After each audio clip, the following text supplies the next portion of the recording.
Figaro. Un autre regard. Anne de Guigné et Aude Cérès. Bonjour Anne de Guigné. Bonjour Aude Cérès. Anne, dans votre chronique Un autre regard aujourd'hui, et à quelques jours de la présentation du budget, vous nous parlez des retraités. Oui Aude, vous avez dû le remarquer, les retraités vont avoir leur part au vaste effort de redressement des finances publiques que Michel Barnier a concocté ces derniers jours. Les retraités, ce qu'ils vont subir, c'est un gel pendant 6 mois de leur pension.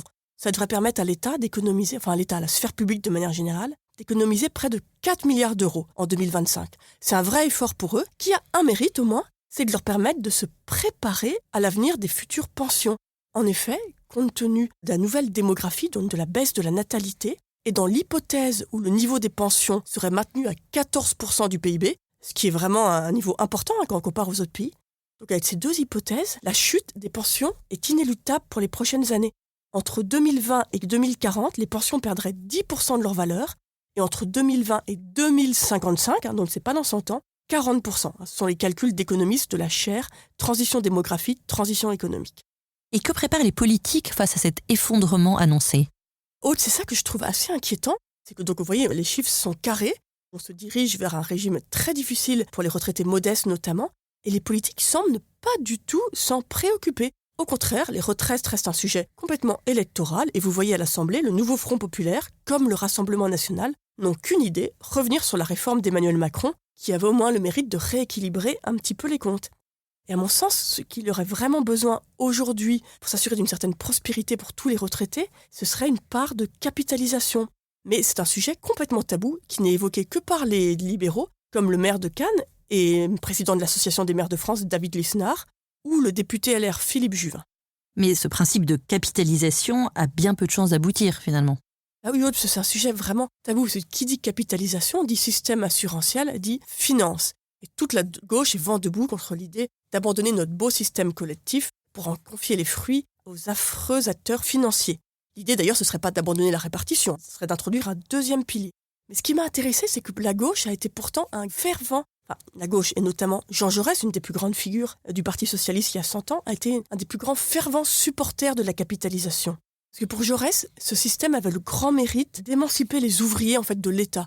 Par la capitalisation, les ouvriers allaient cotiser toute leur vie et ensuite à la retraite, ils en recevraient une forme de rente. Je cite Jaurès qui parle au congrès de la SFIO de 1910. « L'assurer a un plein droit, un droit absolu, un droit inconditionnel. Son titre est là, aussi certain que l'est pour les bourgeois en période bourgeoise, le titre de rente. » À l'époque, il faut savoir que les conservateurs, eux, défendaient un système d'assistance qui aurait été financé par l'impôt. Et donc finalement, ce plaidoyer de Jaurès a porté. Oui, le premier système de retraite obligatoire en France, il date de 1911, donc après ces débats, c'est un système focalisé sur les retraités modestes. Et vous avez un système de capitalisation qui va durer jusqu'à Vichy. Le système a été longtemps critiqué parce qu'en raison des crises financières à répétition dans les années 30, vous avez une part des retraités qui arrivaient à la retraite avec des rentes quand même très faibles. Et c'est pour ça qu'il y a eu un consensus, c'était à l'époque de Vichy en 1941, pour passer à la répartition. Mais on voit bien qu'aujourd'hui que les Français ont conscience, notamment les plus jeunes, que ce système pourra difficilement assurer leurs vieux jours. Et on le voit notamment avec le succès du PER. C'est un nouveau système de plan d'épargne retraite. Rien qu'au premier semestre 2024, il a attiré quelques 5 milliards d'euros. Et notamment des jeunes salariés. Ce n'est pas du tout un truc de quinca, le PER. Donc, premier avantage de la capitalisation, il assure une retraite plus confortable. Deuxième avantage, qui n'est pas à négliger, ils permettent de mettre en forme des fonds de pension à la française, ce dont aurait par exemple énormément besoin l'industrie française, qui nécessite des dizaines de milliards d'euros dans les prochaines années afin d'assurer ces transitions numériques et écologiques.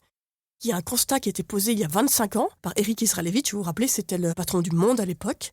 Constat donc il y a 25 ans, mais qui reste à mon sens d'une actualité parfaite. Donc, je le cite, « La France souffre d'un lourd handicap.